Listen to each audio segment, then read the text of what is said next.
So I know the number one thing on every Mountaineer fan's mind today is with the spring transfer portal window opening, who's West Virginia going to lose? Who's West Virginia going to cut? Who's West Virginia going to offer and then add? What is this roster going to look like, and how good can it potentially be when the transfer portal window closes and then into the summer, that West Virginia can get to be as best of a possible program for this upcoming season? I'm Carson Fox for Fox on West Virginia Mountaineer Sports, and thanks for tuning in.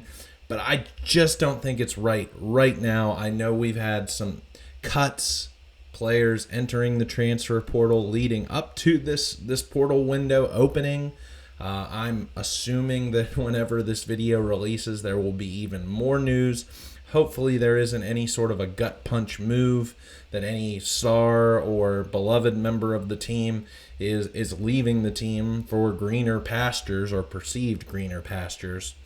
So I'm looking to answer this question, what does West Virginia need to do? Or you're hearing it from others out there on the YouTubes, in the ether, trying to already address this question. And I promise you I will get to that very soon. I just don't think the time is right to address that. I did want to my gears were spinning. I was listening to the Ear Sports podcast about the baseball team yesterday as I was building some house furniture with Mike Kazaza and Chris Anderson. Again, I'm trying to follow this baseball team. Wanted to hear their thoughts on the weekend series against Houston, trying to listen to others on West Virginia baseball, and got a mailbag question about what West Virginia needs to do in the transfer portal, and my ears perked. So they were saying somewhere along the lines of the areas that West Virginia perhaps should address.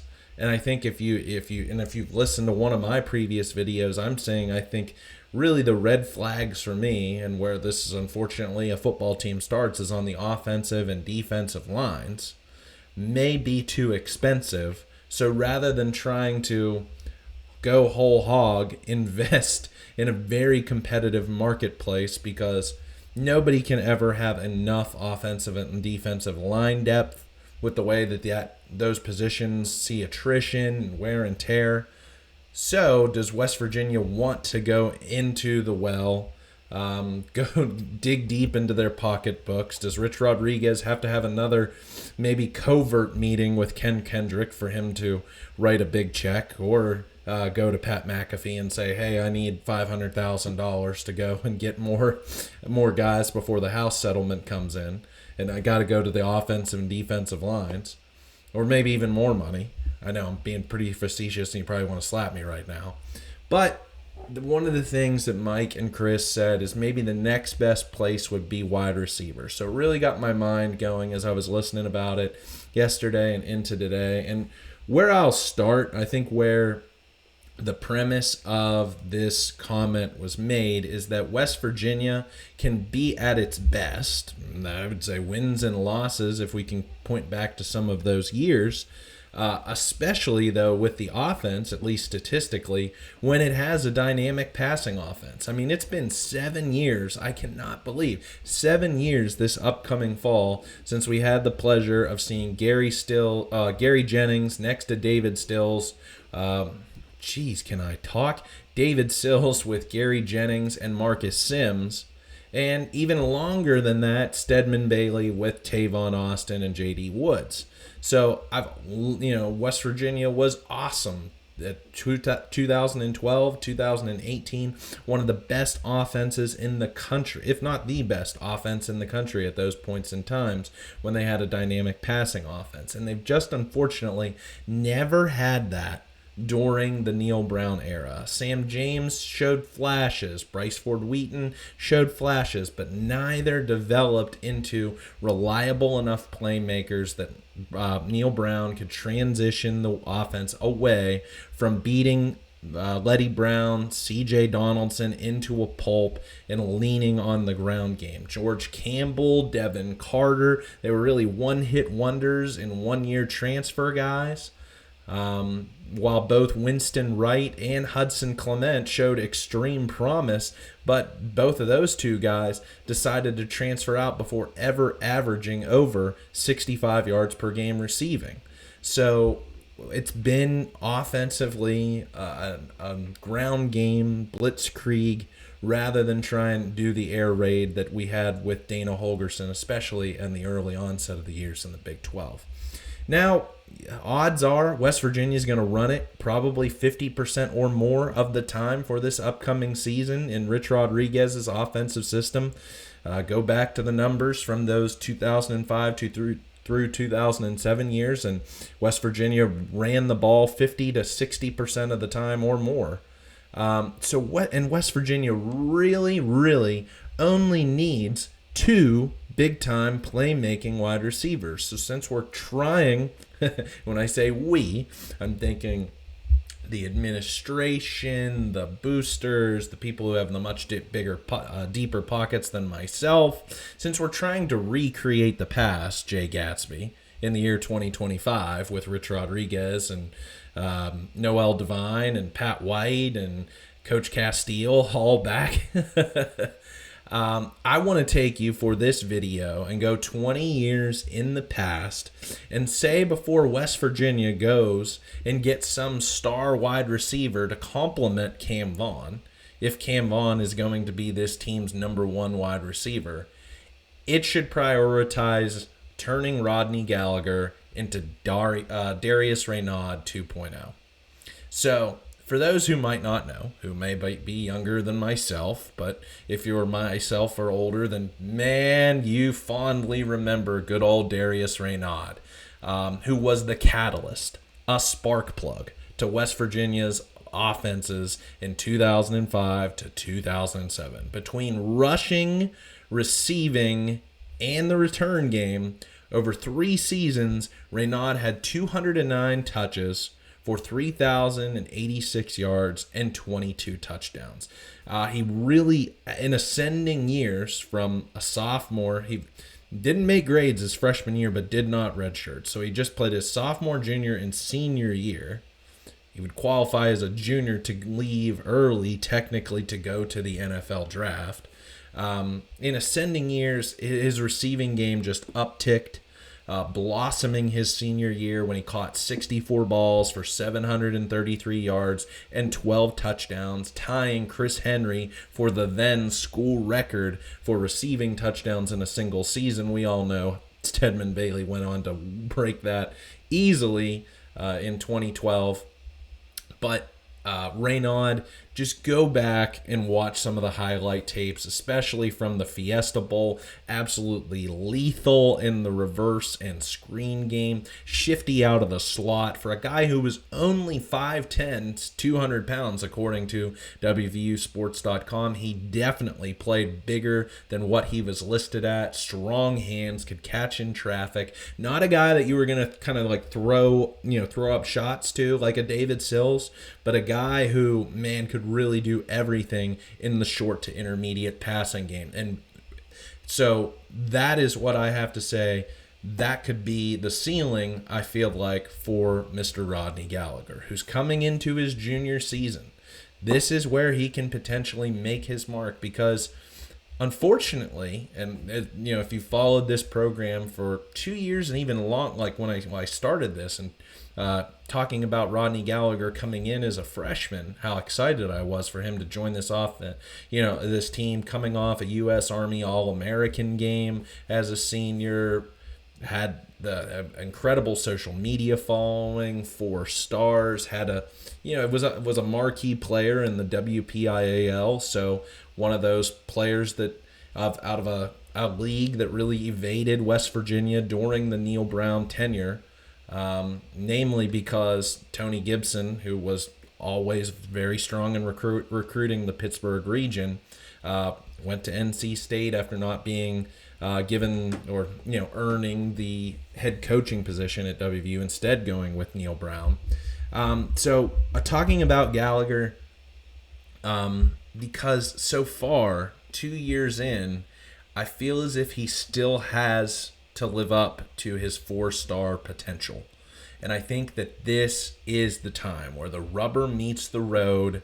The opportunity is presenting himself to come in there and be that complement alongside Cam Vaughn. And this is where he can really ascend for the 2 remaining years that he has of eligibility. So going back, and I think, if you follow recruiting, if you're from this area, and you know some of Rodney Gallagher's history, but if you don't, and you're tuning into this video, Gallagher's development, unfortunately, at the wide receiver position was stunted during his senior year of high school, when incoming transfer quarterback on his Laurel Highlands team got hurt in the Mustangs' first game, and Gallagher was forced to transition back to quarterback, where he played as a junior and was just an electric athlete in that division within the WPIAL. So your quarterback goes down. What are you going to do?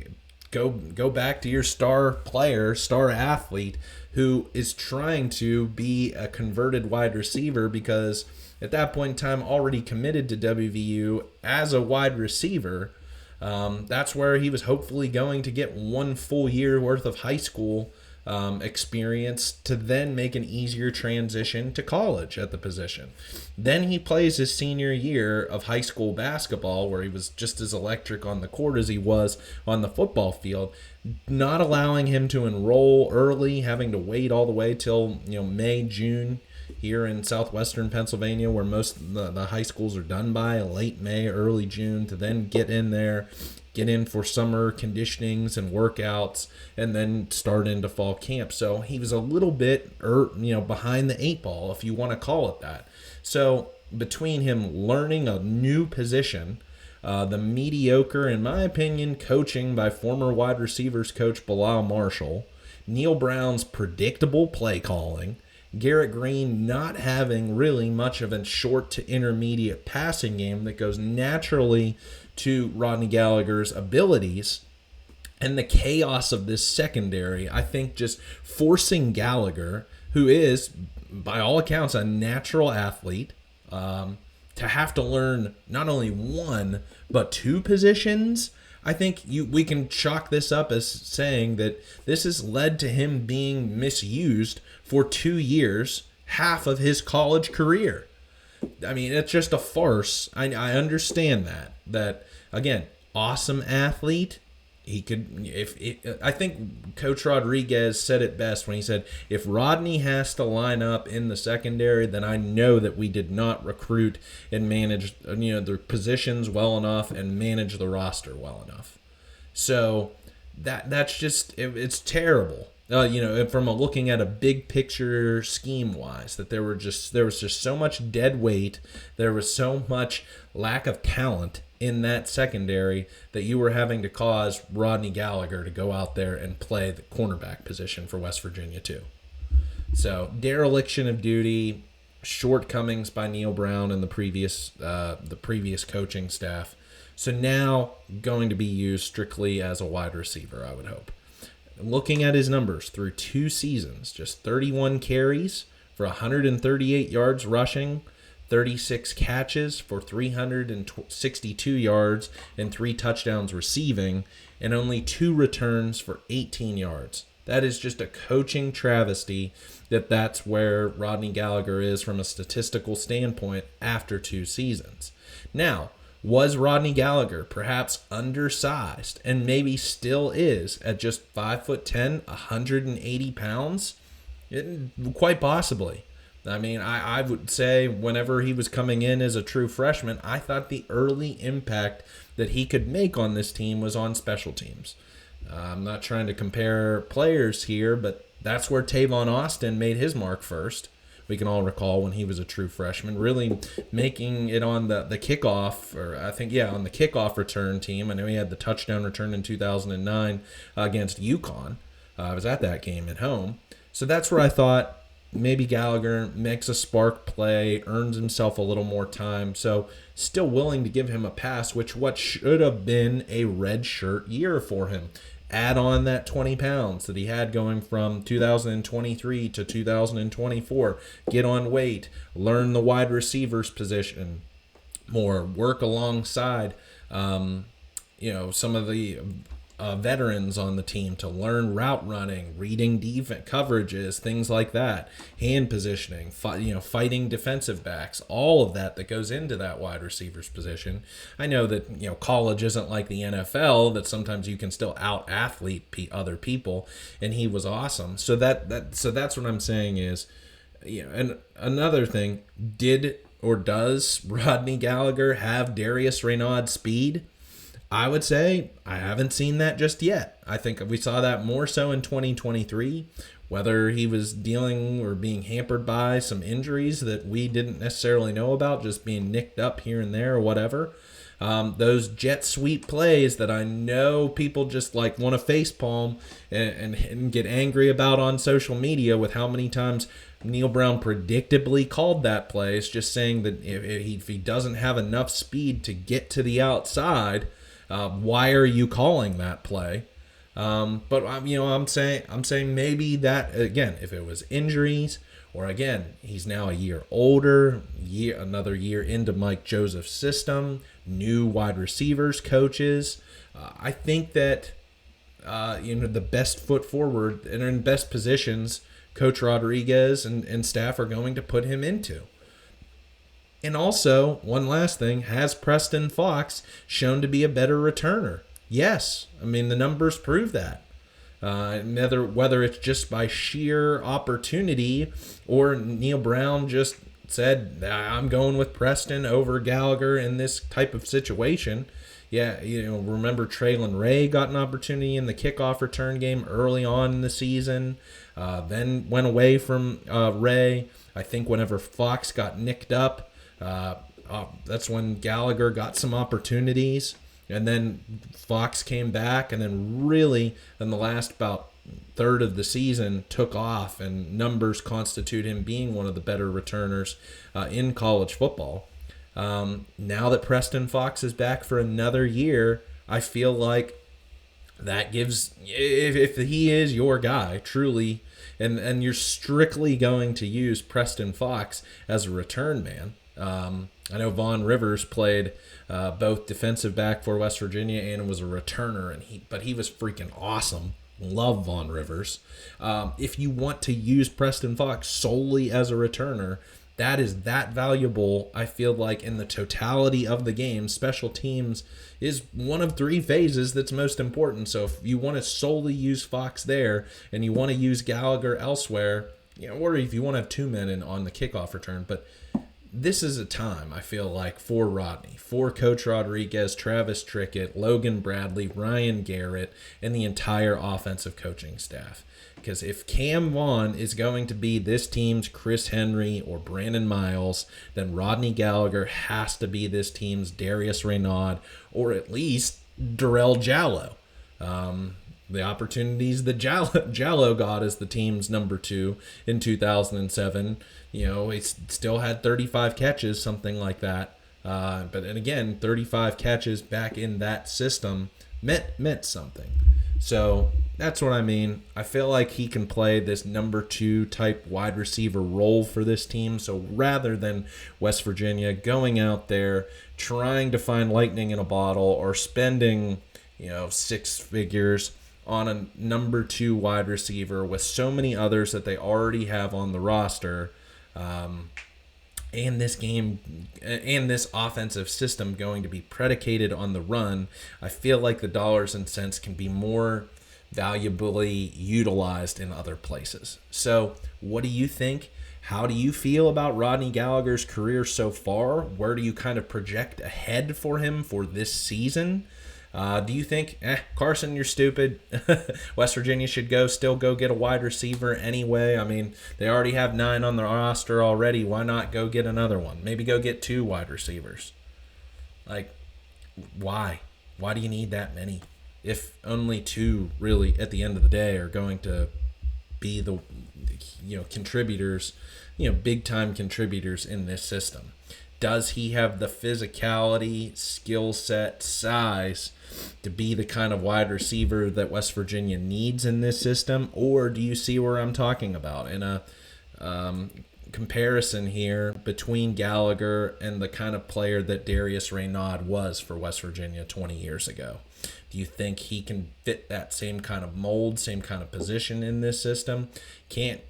Should he and can he beat out Preston Fox in some of those areas? We know Oran Singleton Jr. is on this team, a transfer from Eastern Michigan. The last time Coach Rodriguez had the chance to see Singleton live against Jacksonville State, look this up for this video, Singleton had 8 catches for 89 yards. I know that's the reason why Rodriguez brought him over to Morgantown. Cyrus Trow, big-time deep threat for this offense. Jaden Bray coming back, apparently finally healthy, ready to contribute after really missing the entire 2024 season, but having a really good 2023 season for Oklahoma State. So where does Rodney Gallagher fit into all this? Would you say, is he maybe perhaps an afterthought now? I hate when West Virginia gets a 4-star player because it gets so few and those guys don't pan out or live up to expectations. And Ivan McCartney perhaps is a guy I'm thinking of. Or I know he was a quarterback in Willie Crest, but did not translate to being a wide receiver for West Virginia and Dana Holgerson. So, this is the time. Rodney's got 2 years here. If West Virginia goes and makes a move for another big-time, quote-unquote, wide receiver, what does that say about his role within this offense? And then, where do you think could be the projections for his season? Or do you agree with me? West Virginia could take those NIL dollars, go invest them in other places. So love to know your comments. If you like this video, please like it so more Mountaineer fans can see it across YouTube. I will have thoughts on this roster management operation very soon. Also, in part to basketball, because I know there's been a new influx of basketball players that West Virginia has gotten out of the transfer portal. Way to go. New head coach Ross Hodge hitting that recruiting trail fast. And they might not be done. They might still have more players to add, perhaps from the high school ranks and out of the transfer portal. And then also following this baseball team, seeing how they do tonight, kind of still games going on against Marshall, and then having a big Easter weekend series against Cincinnati. So thanks for tuning in. Love to have you a subscriber. Tell your friends, tell your family, tell your dog that I do this each and every week and have a lot of fun doing it. Hail West Virginia, spot the ball. Let's go.